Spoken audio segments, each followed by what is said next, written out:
Então vamos lá, que eu vou começar agora, Clóvis, com você, porque vou te falar. Teve que a gente ter um momento horroroso, como a gente passou recentemente com a pandemia, para a gente valorizar o nosso SUS. Você acha que precisou, que a maioria das pessoas não tinha consciência da importância do SUS e com a pandemia as pessoas ficaram mais conscientes? Olha, primeiro, boa tarde à bancada. Boa tarde, você que está em casa ouvindo a gente. Eu acho que ainda não valoriza, né? Eu acho que a pandemia deu um UPA, né, na fama do Sistema Único de Saúde, mas eu acho que a sociedade brasileira, pelo menos uma parcela importante dela, ainda não abraçou do jeito que os usuários do SUS já abraçaram, né? Porque a gente tem várias pesquisas que comprovam que quem usa o SUS ama o SUS, né? Sim. E tem uma rapaziada que usa menos o SUS que acha que o SUS é dispensável, quando não é, né? Meu Deus, é fundamental. Uma referência. A gente estava até conversando, né? O Diogo tinha um amigo dele que estava... Rubens Araújo, um ator maravilhoso, teve uma síndrome pulmonar, foi internado, eu fui visitá-lo e eu fiquei impressionado com a atenção que as pessoas estavam, né? E ele me confessou, porque depois ele melhorou, foi na minha casa no Natal, olha só, ele falou assim que quando ele acordou, que quase entrou em coma, né? Ele falou que ele ficou muito comovido com tudo ali dentro. Que ele falou, eu nunca vi uma coisa, eu me senti assim, dei graças a Deus de existir isso tudo, o SUS existir para eu estar ali. Ele falou para mim no Natal, eu falei, pô, eu vi isso, eu vi a médica, o trabalho das pessoas. Testemunhou, né, Diogo? Olha, é comovente, simplesmente a palavra comovente cabe muito, sabe? E depois da aula de inglês... Da Letrux? Da Letrux, ser um pouquinho, eu acho que é importante a gente recuperar a história do SUS, né? Porque eu acho que a boa parte da sociedade brasileira não tem ideia que antes do SUS, que tem pouco mais de 40 anos... Foi 88, né? A sociedade brasileira, uma boa parcela da sociedade brasileira, aproximadamente 40 milhões, uma população menor do que ela é hoje, não tinham direito a rigorosamente nada.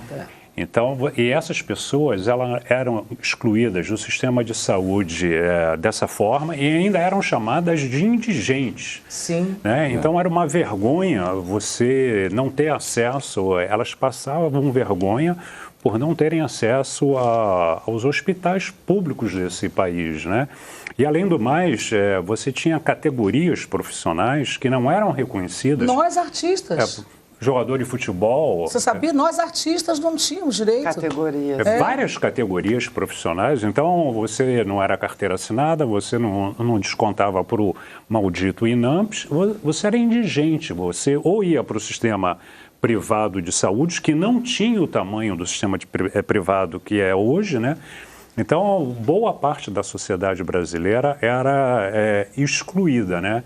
Então, essa ideia do SUS, que ele não nasceu pronto, né? Ele vai sendo construindo lentamente por uma série de médicos sanitaristas, né? E tinha o nome até, desculpa te interromper, mas é o nome de Partido Sanitário, né? Eram os jovens médicos brasileiros.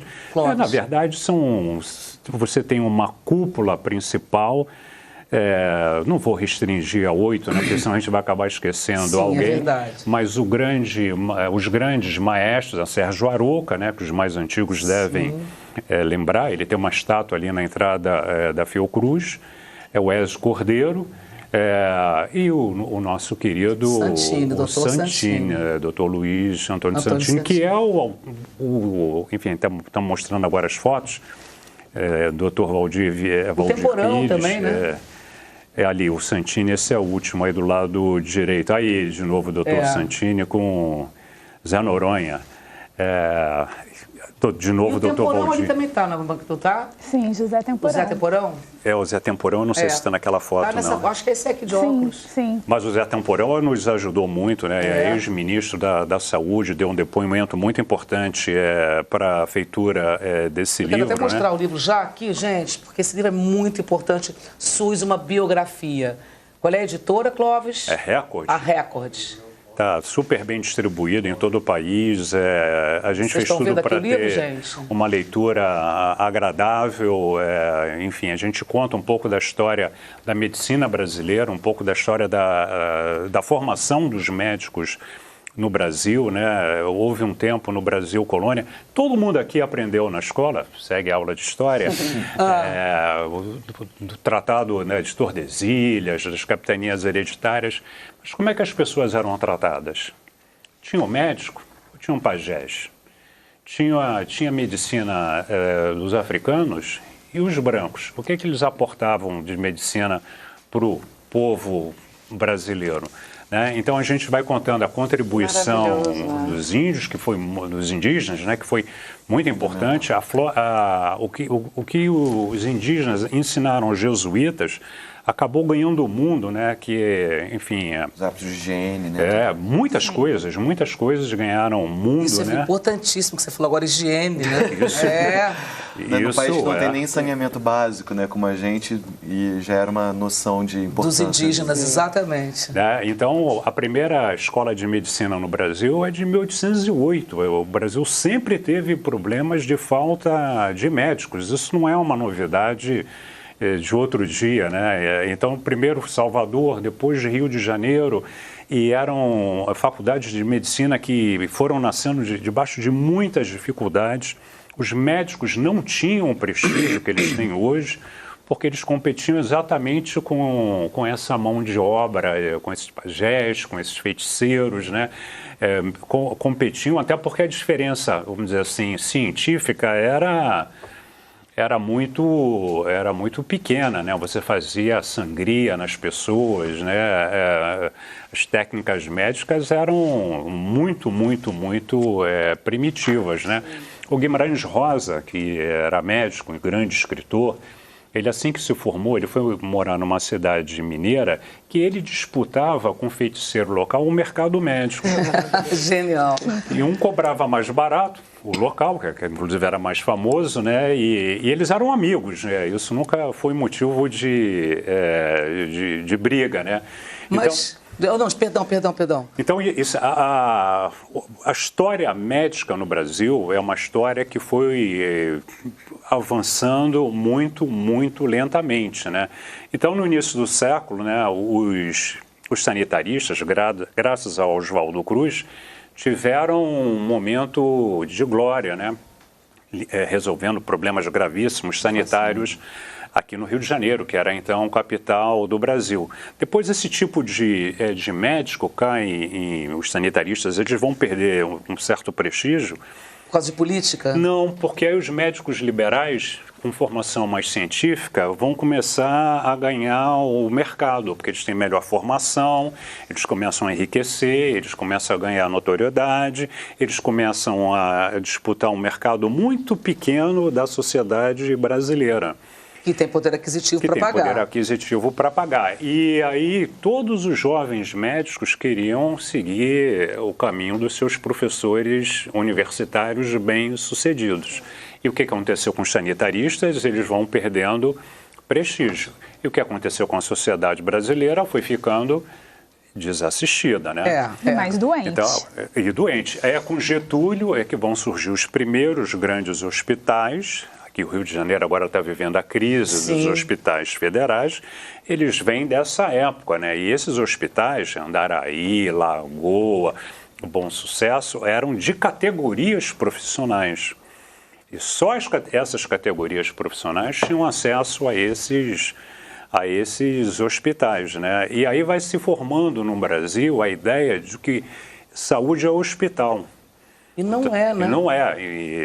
E, na verdade, o ideal é, como é hoje no Brasil, graças ao SUS, de você ter atendimento básico lá no município. Sim, a prevenção, né? Você consegue resolver muitos problemas lá no município, coisa que não existia no Brasil, essa rede descentralizada.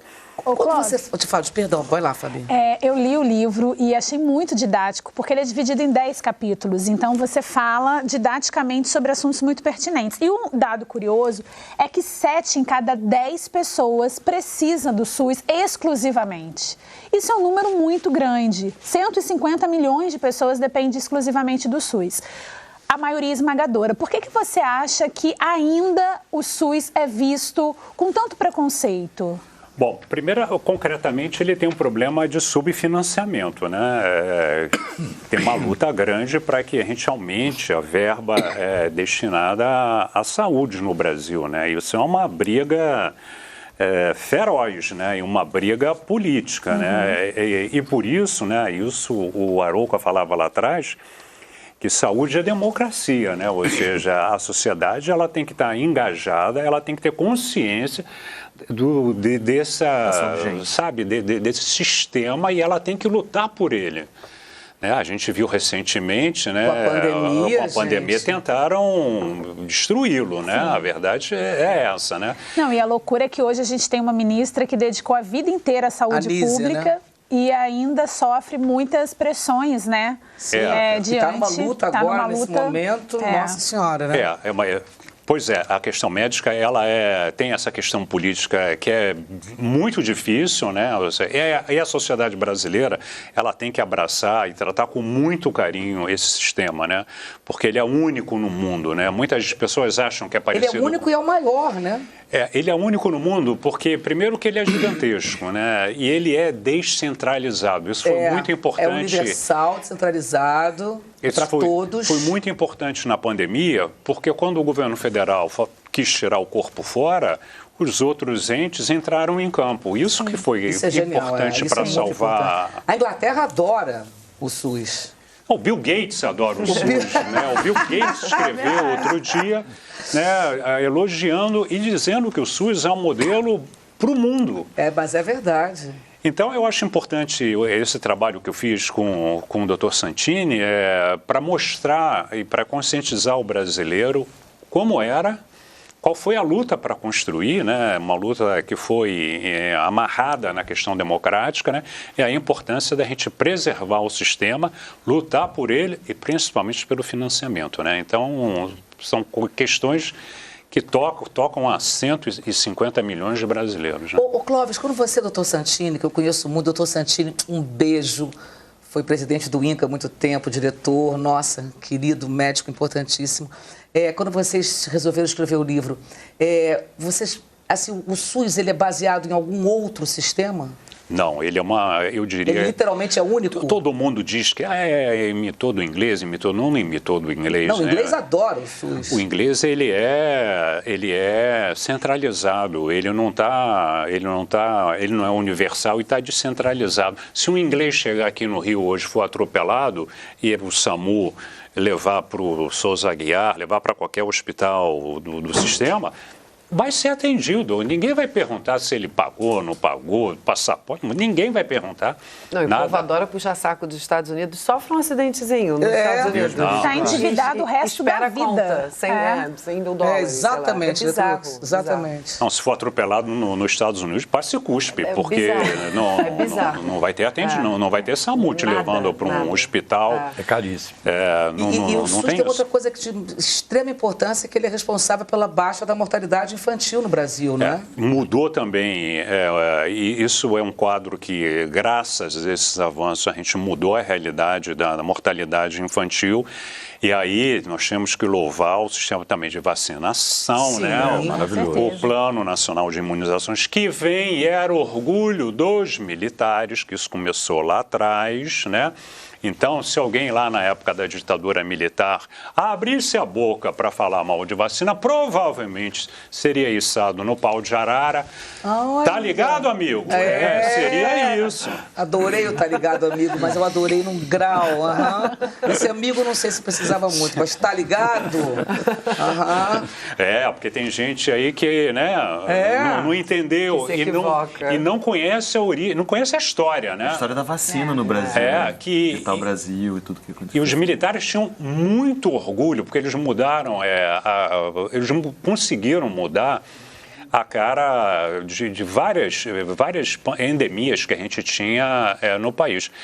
Muitos aqui devem lembrar que, quando a gente era mais jovem, que ia viajar, tinha que vacinar contra a varíola. Varíola, né? claro. Né? O Brasil foi o último país da América do Sul a dar conta da varíola. Os vizinhos olhavam para a gente com um certo... Isso está no livro, né? Vai para o Brasil, tem que vacinar contra a varíola, porque varíola, gente, que já estava resolvida. A vacina era do século XVIII. Do século XVIII, a gente ainda não tinha resolvido isso. Esquistossomose, por exemplo, eu contava antes aqui, que as fontes de água aqui da Floresta da Tijuca, elas estavam contaminadas nos anos 70 de esquistossomose. Então, elas desciam pelo rio Maracanã e as mulheres do Borel lavavam as roupas com água contaminada. Mais adiante tinha uma feira que os feirantes... lavavam os alimentos com água contaminada. Para vender e a gente comprava assim. Esse era o quadro sanitário no Brasil nos anos 70, entendeu? Antes do SUS. Antes do SUS, né? Outra questão super importante é a do sangue, mas você queria fazer uma pergunta. É exatamente essa que eu também. Vamos fazer juntas. Não, porque no livro também fala 90% dos hemofílicos, praticamente todo mundo, depende do SUS. E o capítulo que é lindo, que chama-se O Irmão do Enfio. Que os bancos de sangue eram todos contaminados, né, Fabi? Era caótica a situação, né? E isso é uma mega conquista e estão querendo reverter isso aí. Não sei se a sociedade brasileira tem essa consciência, né? Mas como era o comércio de sangue no Brasil? Eu queria te perguntar, como é que era? Os bancos de sangue eram verdadeiros abatedouros, compravam de moradores de rua a preço de um refrigerante e de um sanduíche sangue. Esse sangue alimentava os bancos de sangue e eram vendidos para o INAMPS, todos contaminados. E também alimentavam a indústria de plasma, o plasma vale tanto quanto cocaína ou mais, e era exportado. O Brasil exportava material, plasma contaminado. E o que aconteceu nos anos 80? Quando veio a epidemia de AIDS, esses bancos tratavam de espalhar a epidemia de AIDS entre os brasileiros e as brasileiras. Então, nos anos 80, as pessoas passaram a ter medo de ir no restaurante, ia na academia, tinha vergonha, tinha mal-estar de encostar em alguém, porque todo mundo sabia que estava acontecendo alguma coisa. Né? Porque o Brasil rapidamente virou o terceiro país com o maior número de pessoas contaminadas. Vinha de onde? Dos bancos de sangue. E mas matava que nem mosca os hemofílicos. Os irmãos todos, o irmão do Enfio, todos. Foi Betinho, foi o Chico e foi o Enfio. E o Fico. Eles morriam que nem mosca. E havia toda uma resistência para você trazer o AZT, que era um medicamento que tinha na época, né? Eram enormes preconceitos, que todos eles eram taxados de quê? De homossexuais, né? Sim, ainda tem que era a epidemia, né? Eu não vou falar o nome que se falava na época, né? Porque é extremamente preconceituoso. E não tinha nada a ver com a opção sexual de ninguém. Era pela... E a importância, né, da sociedade abraçar, porque quando o Betinho, hemofílico, acabou se tornando pública, né, a sua questão, a sociedade acabou abraçando também. Sim, o Enfio também tornou público. Então, a importância da sociedade abraçar um sistema. E a sociedade já está abraçando com a interatividade. Olha, vamos abrir aqui já. Olha, adoro quando vem a Jane de Santo André. Adoro, Jane, obrigada, viu, em São Paulo. Boa tarde. Temos que valorizar o SUS. Não tenho plano de saúde, estou sendo muito bem atendida pelo SUS. E olha que ultimamente tenho usado muito. Até colonoscopia eu fiz em novembro passado. Só gratidão, parabéns pelo programa. Muito obrigada, Jane. Tá vendo, gente? Jane, no livro tem um capítulo que fala sobre o SUS paulista, né? Que o SUS paulista ele tem um patamar diferenciado. E tem um depoimento de um médico no nosso livro que ele diz que São Paulo é um país amigo, porque eles têm lá uma organização que deveria ser copiada, principalmente aqui no nosso estado, né? Eles têm uma mentalidade bastante diferente, né? Que torna o SUS paulista bem melhor do que o nosso. Clóvis, eu acho que esse livro devia ser lido em escolas, devia ser dado em escolas, sabia? Como é que está essa divulgação? Ele é muito importante, gente, porque é histórico. É a história do nosso país, né? Eu falei? Mas não é, gente? É lógico. Fiquei curiosa. Quero mostrar ler. de novo a vocês SUS, lutas e conquistas da sociedade brasileira. Vou olhar para essa câmera daqui. Dr. Luiz Antônio Santini e Clóvis Bucão, SUS, uma biografia. Gente, é fundamental esse livro, é muito, muito importante. Agora, eu imagino, Clóvis, que apesar desse orgulho todo que a gente tem, e foi tão bonito, eu me emocionei tanto quando eu fui tomar minha primeira dose de vacina. Nossa, eu chorava, que eu até me lembro, fico aqui, que coisa louca. E todo mundo berrava, né? Todos nós, acho que todo mundo berrava, viva o SUS! Caraca, eu quero uma sensação. Fiquei até arrepiado agora, Não, lembrando. também. A Mas primeira não é, vacina lembra? foi uma onda. Foi. Então, eu acho que assim, a gente pôde ter a chance de dar o valor devido.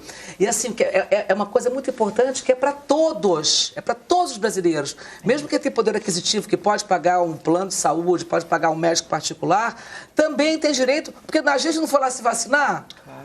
Eu tenho plano de saúde, mas eu fui me vacinar no SUS. E não é só a vacinação, é transplante de órgãos. Os remédios para o HIV.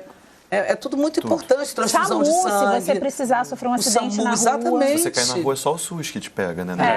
É só o SUS Já que te tive uma pega. experiência, assim, foi impressionante de estar do lado de uma pessoa que teve um acidente e foi, assim, imediato. Eu fui pro Miguel Couto e eu fiquei... E aí você vê todo mundo, né, naquele lugar, assim. Todas as pessoas, tinha gente baleada, tinha todos os tipos de pessoas, a gente estava ali e foi realmente emocionante o atendimento, foi tudo perfeito. Agora, eu imagino que mesmo assim ainda tenha muitos desafios, né, Clóvis? Você pode falar Eu acho que o maior desafio segue sendo a questão do financiamento. Esse é o ponto básico, Esse né? é o desafio de todo mundo. Mas o SUS, né, gente? Não, mas a gente, quando compara, por exemplo, com outros países, né, em termos de PIB, quanto é repassado à saúde, isso segue sendo uma luta da sociedade brasileira, entendeu? E cabe às brasileiras e aos brasileiros a elegerem pessoas comprometidas com o sistema, né? Porque a gente vive num paradoxo, né? Nós temos os melhores médicos, as melhores pesquisas, melhor sistema, tudo, e parece que existe um sistema contra isso. Contra o melhor sistema de saúde Inclusive contra a população, né? Independente de qualquer coisa. Eu vou dar um exemplo que você conhece bem, né? Porque você é uma... Cissa é uma grande parceira do INCA, né? Sim, o pai dela foi diretor lá. O INCA é uma referência de medicina. Instituto Nacional do Câncer. O Instituto Nacional do Câncer, né? O Instituto Nacional do Câncer, muitos médicos que são formados ali, eles quando vão trabalhar nos seus escritórios particulares, que jaleco eles usam? Do SUS. O do INCA. Do INCA, claro. Do SUS, né? SUS, Né? Ou seja, eles sabem que aquele hospital público transfere prestígio. Claro. Com certeza. Para eles. Meu pai, total. É a maior política de inclusão social que a gente tem no Brasil. Clóvis, né? obrigada. Eu sabia que eu te emocionar, de propósito. Pois é. Me lembro muito do meu pai. Eu fui criado no hospital público, completamente. Moncorvo Filho, INCA, vivia. Meu pai só gostava de hospital público e medicina pública. Muito obrigada, seu livro é fundamental.